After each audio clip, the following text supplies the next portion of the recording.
Hello everyone, आप लोगों का स्वागत है मशीन डिजाइन के ऑनलाइन क्लास में। हम लोग यूनिट 1 पढ़ रहे थे, जिसमें मैंने आपको बहुत सारा टॉपिक बता दिया था। उसमें से कुछ टॉपिक छूटे हुए हैं जिसको आज हम लोग कंटिन्यू करेंगे, जिसमें आज हम लोग पढ़ेंगे कि स्ट्रेस कंसंट्रेशन क्या होता है, जो काफी इंपॉर्टेंट है। बहुत बार एग्जाम में ये पूछे भी जाते हैं, इसलिए इसको बहुत अच्छे से समझने का कोशिश करेंगे।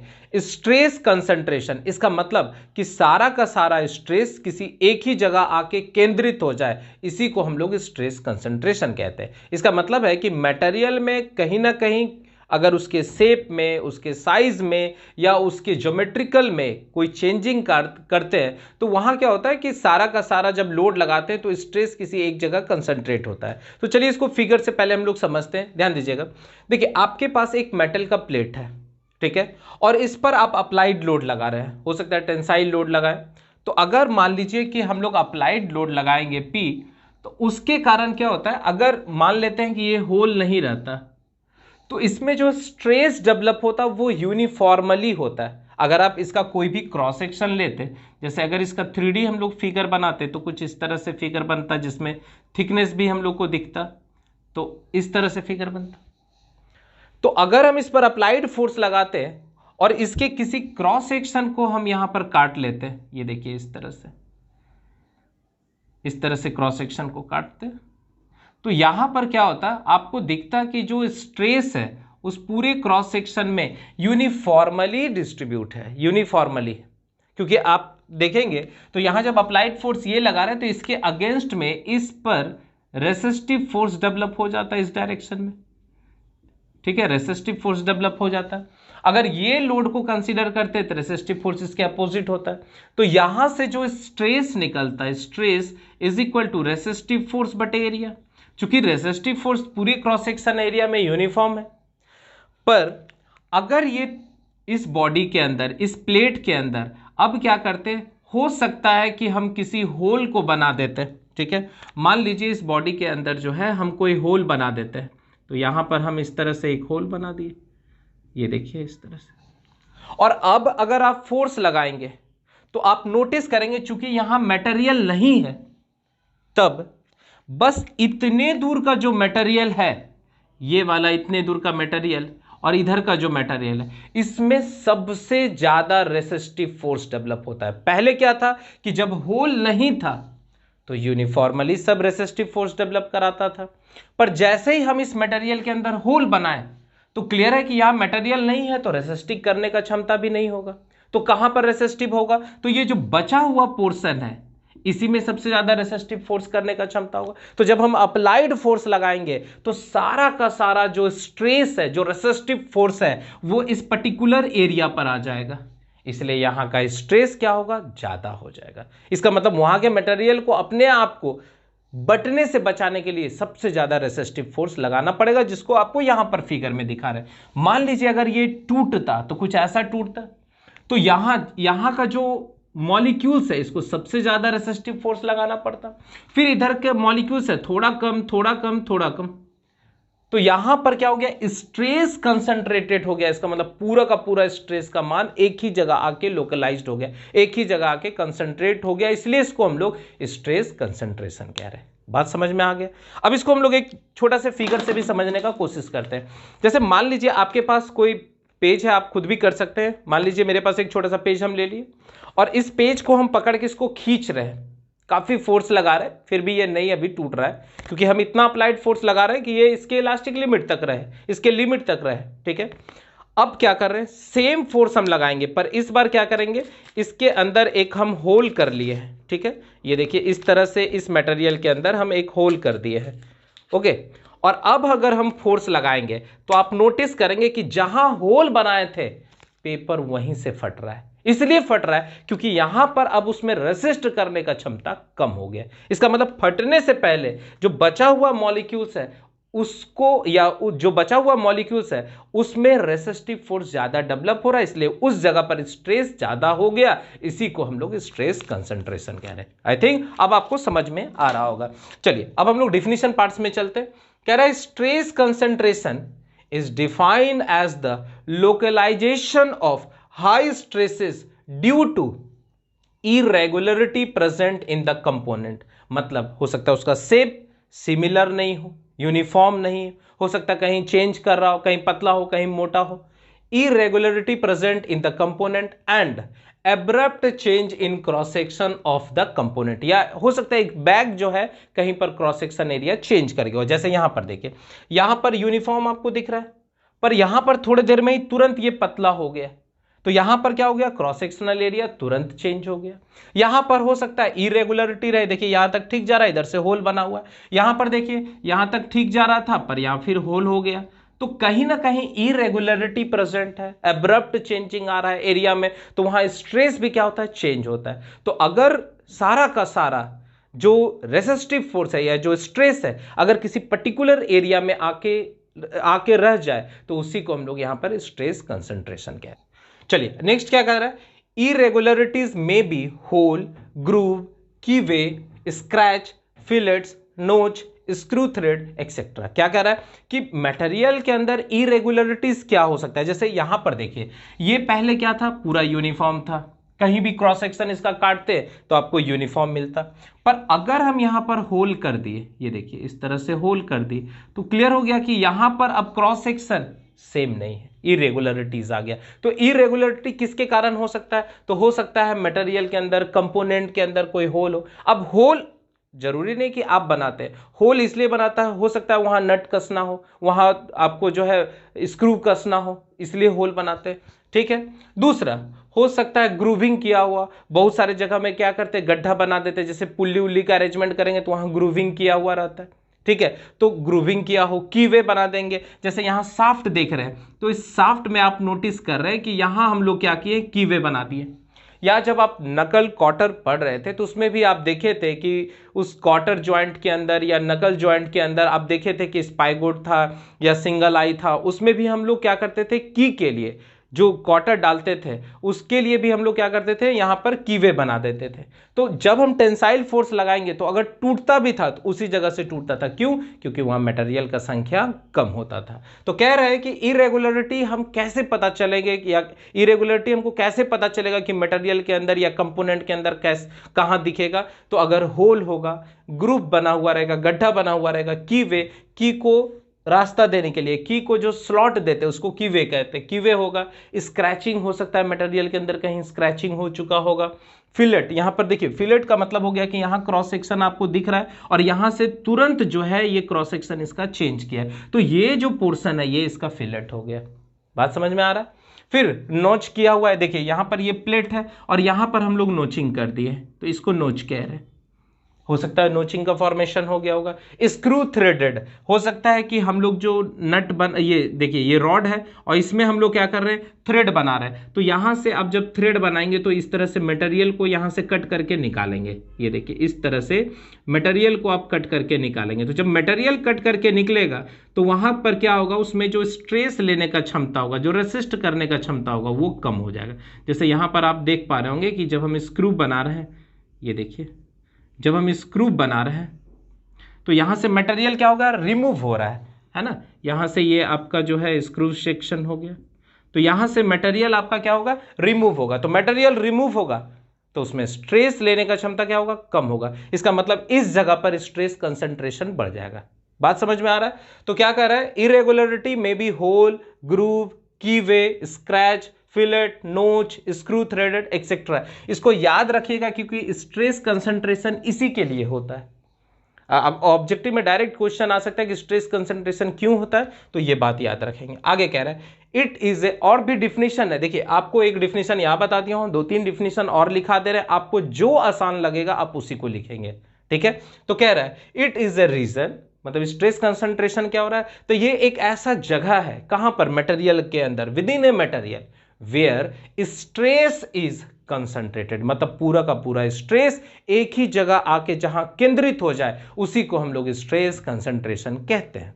ठीक है, आगे कह रहे हैं, एक और डिफिनेशन बता रहे, stress concentration is defined as localized stress. इसका मतलब सारा का सारा स्ट्रेस अगर एक ही जगह आ जाए तो कह रहा है कि stress concentration is defined as localized stress considerably higher than the average due to abrupt change in geometry और localized loading। ठीक है, क्या कर रहा है, देखिए अभी क्या बता रहा था कि यहां पर जब जैसे अगर ये होल नहीं रहता तो जो स्ट्रेस होता यूनिफॉर्म होता पूरे सेक्शन के अंदर, पूरे क्रॉस सेक्शन के अंदर।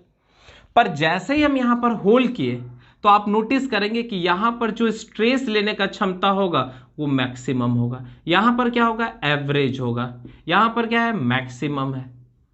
तो स्ट्रेस कंसंट्रेशन का मतलब यहां क्या कर रहा है कि stress concentration is defined as localized stress considerably higher than the average due to the abrupt change in geometry. देखिए यहां पर ज्योमेट्री तुरंत इसका चेंज कर गया। अगर इस सेक्शन को आप कट करके निकालते हैं, ये देखिए इस तरह से, तो यहां का क्रॉस सेक्शन यूनिफॉर्म होता है।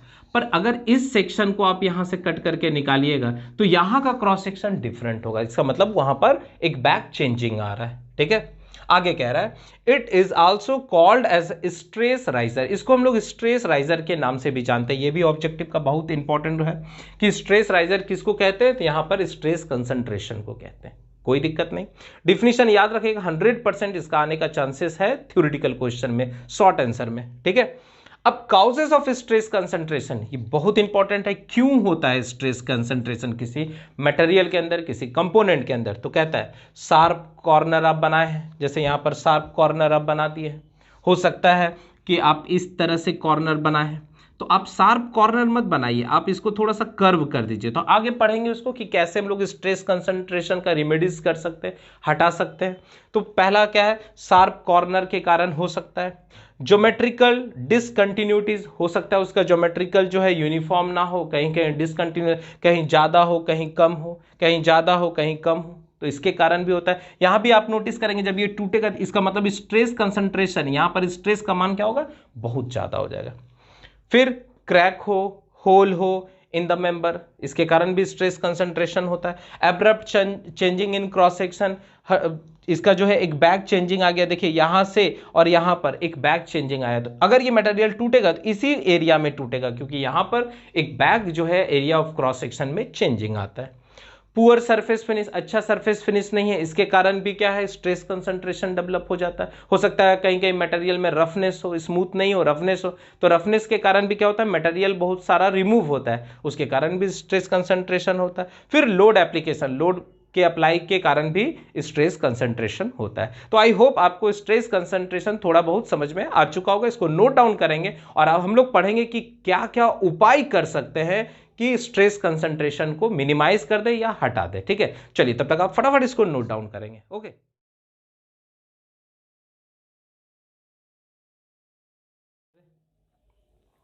चलिए अब हम लोग लास्ट पॉइंट में आ जाते हैं, जिसमें हम लोग पढ़ेंगे कि method to reduce stress concentration. इसका मतलब हम कि किस तरह से स्ट्रेस कंसंट्रेशन को कम कर सकते हैं। ठीक है, या उसी को हम लोग प्रिवेंशन या रेमेडीज कहते हैं। ठीक है, तो पहला क्या है, avoiding sharp corner by providing A fillet radius at the sharp corner. क्या कह रहा है कि आप बचिए शार्प कॉर्नर देने से, उसके जगह आप क्या कीजिए, फिलेट रेडियस का यूज कीजिए। जैसे यहां पर फिगर से समझिए, मान लीजिए ये कोई मटेरियल है, पाइप है या आपका कोई क्रॉस सेक्शन है, तो यहां पर आप देख रहे हैं कि यहां से जो मटेरियल है ये यूनिफॉर्म आया और यहां पर एकदम सडन जो है यहां पर क्रॉस सेक्शन चेंज किया। तो अगर सडन क्रॉस सेक्शन चेंज करेगा तो आप नोटिस करेंगे कि जब हम लोग अप्लाइड लोड इस पर लगाएंगे, किसी भी तरह का लोड लगा रहे हैं, अभी मान लेते हैं टेंसाइल लोड लगा रहे हैं, तो इसमें जो स्ट्रेस होगा वो किसी पर्टिकुलर जगह पर काफी ज्यादा हो जाएगा। जैसे यहां पर देखिए हम लिख भी दिए, स्ट्रेस फ्लो लाइन क्राउडेड, यहां पर काफी भीड़ भाड़ हो गया है, तो stress line crowded, hence high stress concentration. क्योंकि यहां पर देखिए यूनिफॉर्म आ रहा था और एक बैग जो है इस जगह पर आपका लगभग स्ट्रेस लाइन जो है, यहां रेसिस्टिव फोर्स, एक बैग बहुत ज्यादा डेवलप हो चुका है। तो ये मत कीजिए, अवॉइड कीजिए शार्प कॉर्नर का। उसके जगह आप क्या प्रोवाइड कीजिए, उस जगह आप क्या दीजिए, तो वहां पर आप फिलेट बना दीजिए। इसका मतलब कुछ कर्व के रूप में यहां बना दीजिए, जिससे क्या होगा कि ये यूनिफॉर्म फ्लो लाइन हो जाएगा। तो कह रहा है कि फ्लो लाइन लेस क्राउडेड, यहां पर लेस क्राउडेड हो जाएगा, लेस क्राउडेड है तो स्ट्रेस कंसंट्रेशन लोअर हो जाएगा। क्लियर एकदम हो रहा है। चलिए अब हम लोग दूसरे पॉइंट में आ जाते हैं, by providing small hole near a big hole. क्या कह रहा है कि मान लीजिए किसी मटेरियल के अंदर, किसी कंपोनेंट के अंदर आपको कोई होल करना है, तो उस होल के साथ क्या कीजिए, आप दो छोटा छोटा होल को भी दे दीजिए, जिससे क्या होगा, स्ट्रेस कंसंट्रेशन उस पर्टिकुलर एरिया पर नहीं आएगा। जैसे यहां पर आप नोटिस कर रहे हैं कि इस जगह पर काफी फ्लो स्ट्रेस हो गया है, मतलब यहां पर क्रॉस सेक्शनल एरिया बहुत ज्यादा चेंज हुआ है, जिसके कारण यहां पर स्ट्रेस कंसंट्रेशन बढ़ गया। तो आप क्या कीजिए, जो मेन होल है उसके बगल में कुछ डिस्टेंस पर स्मॉल छोटा छोटा होल दे दीजिए, जिससे क्या होगा कि ये जो फ्लो है स्ट्रेस का, जहां पर ये आप यहां पर देख रहे हैं कि यहां जो रेसिस्टिव फोर्स है एक पर्टिकुलर एरिया पर ना आके बहुत दूर तक के एरिया जो है रेसिस्टिव फोर्स लगाएगा, जिसके कारण स्ट्रेस आपका डिस्ट्रीब्यूट हो रहा है।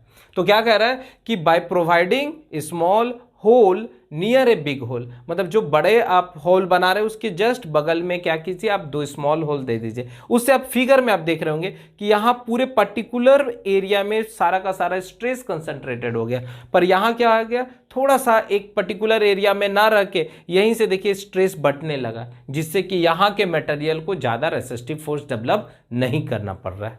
आगे कह रहा है, if we make a small hole near the main hole then stress are uniformly distributed than it was before। देखिए पहले यहां पर ज्यादा था पर यहां पर यूनिफॉर्मली डिस्ट्रीब्यूट हो गया। चलिए अब तीसरा आ जाएंगे, by decreasing the nominal diameter of the threaded object and make it equal to the core dia. इसको भी समझने का कोशिश कीजिए। देखिए जो आप नट देख रहे हैं या बोल्ट, जो बोल्ट आप यूज कर रहे हैं, तो बोल्ट में दो तरह का थ्रेडिंग हम कर रहे हैं। यहां अगर आप नोटिस करेंगे तो ये इसका core dia, sorry nominal dia है, और नॉमिनल डाया में हम लोग क्या किए हैं, इस तरह से मटेरियल का कटिंग करते गए। जैसे यहां से मटेरियल रिमूव कर दी, ये देखिए, तो मटेरियल हम रिमूव करके क्या किए, यहां पर कोर डाया का फॉर्मेशन कर लिए। तो आप क्या कर सकते हैं, दो तरह से और कोर डाया बना सकते हैं। अब यहां पर देखिए, ये इसका नॉमिनल डाया है, पर इस बार क्या किए हम, मटेरियल इस तरह से कटिंग किए। तो उससे क्या हो रहा है कि आपका जो कोर डाया है वो अभी भी आपका जो है नॉमिनल डाया के बराबर है। एक बार रिपीट कर रहा हूं, ध्यान से सुनेंगे। By decreasing the nominal diameter of a threaded object and make it equal to the core dia. इसमें क्या है कि नॉमिनल डाया जो है और कोर डाया काफी डिफरेंस है, मतलब नॉमिनल डाया आपका ज्यादा है, कोर डाया कम है। तो ये अच्छा बात नहीं, क्योंकि यहां मटेरियल कम है। जब ये टूटेगा तो ये देखिए, ये सेक्शन आपका इस तरह से मटेरियल को आप हटाए हैं, तो ये अगर टूटेगा तो इसी पॉइंट से टूटेगा, क्योंकि यहां पर मटेरियल नहीं है, यहां पर नहीं। तो उससे बेटर क्या है कि आप नॉमिनल डाया को रहने दीजिए और कोर डाया भी उसी के बराबर बना लीजिए। तो आप इसका जो थ्रेडिंग कर रहे हैं ये ऊपर की ओर कर रहे हैं। तो यहां पर आप नोटिस करेंगे कि पूरा का पूरा जो कोर डाया है, ये देखिए कोर डाया है, वो आपका नॉमिनल डाया के बराबर है, तो ये ज्यादा प्रिफर्ड होगा। तो यहां पर आप देख पा रहे हैं ये पुअर हो गया और यहां प्रिफर्ड है, ठीक है। नेक्स्ट क्या है, बाय प्रोवाइडिंग नोच और undercut near the sharp corner. देखिए ये आपका शार्प कॉर्नर है, ये आपका शार्प कॉर्नर। तो शार्प कॉर्नर से पहले क्या कीजिए, कुछ नोच कर दीजिए। यहां पर देखिए मटेरियल यहां से कटिंग कर दिए। इससे क्या होगा, स्ट्रेस जो है वो यूनिफॉर्मली इस तरह से बढ़ते बढ़ते शार्प कॉर्नर पर जा रहा है। पहले क्या था कि पूरा का पूरा स्ट्रेस यहां पर कंसंट्रेटेड हो जा रहा था। इस बार क्या किया, आप अगर इस तरह से नोचिंग कर दिए तो यहां से क्या होगा, स्ट्रेस जो है वो आपका पर्टिकुलर पॉइंट पर ना रह के वो डिस्ट्रीब्यूट हो गया। क्लियर है। तो क्या कह रहा है, बाय प्रोवाइडिंग नोचेस और undercut near the sharp corner. Sharp corner के बगल में आप क्या कीजिए, कुछ अंडरकट कर दीजिए या नोच बना दीजिए, कोई दिक्कत नहीं। अब इसमें एक और क्वेश्चन आ सकता है कि इफेक्ट ऑफ स्ट्रेस कंसंट्रेशन क्या होता है। तो कह रहा है कि यहां पर इफेक्ट भी छोटा सा लिख दिया हूं, the body tends to fail from the place where it has more concentration of stress. क्या कह रहा है कि स्ट्रेस कंसंट्रेशन का सबसे बड़ा दिक्कत क्या हो सकता है कि बॉडी वहीं से फेल होगा जहां पर मटेरियल का संख्या कम होगा। इसका मतलब जहां होल बना है, जहां पर स्क्रैच किया हुआ है, जहां पर नोच है या शार्प कॉर्नर है, वहां पर क्या होता है, स्ट्रेस एक ही साथ एक ही जगह लग जाता है, जिससे कि वहां पर फेलियर होने का चांसेस काफी ज्यादा है। तो हम लोग कोशिश करते हैं कि स्ट्रेस कंसंट्रेशन को कम से कम किया जाए। तो आई होप आपको स्ट्रेस कंसंट्रेशन बहुत अच्छे से समझ में आ चुका होगा। इसको अच्छे से कॉपी में नोट डाउन कर लेंगे और नेक्स्ट लेक्चर के अंदर हम लोग नए टॉपिक के साथ मिलेंगे। तब तक आप लोग मन लगा के पढ़ते रहिए, ठीक है। चलिए, थैंक यू।